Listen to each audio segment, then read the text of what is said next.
أعوذ بالله من الشيطان الرجيم بسم الله الرحمن الرحيم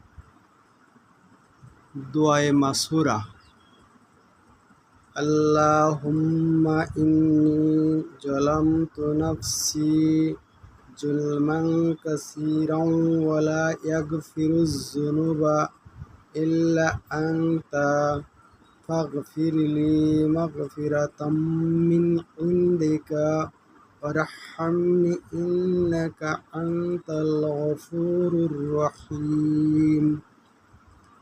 অর্থ, হে আল্লাহ, আমি আমার আত্মার উপর অসংখ্য জুলুম করিয়াছি এবং তুমি ব্যতীত পাপ সমূহ ক্ষমা করিবার আর কেহই নাই।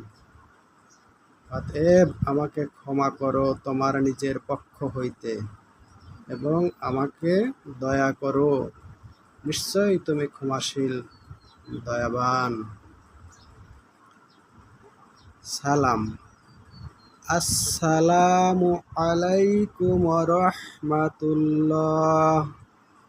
অর্থ, তোমাদের উপর শান্তি এবং আল্লাহর রহমত নাজিল হোক। আমিন।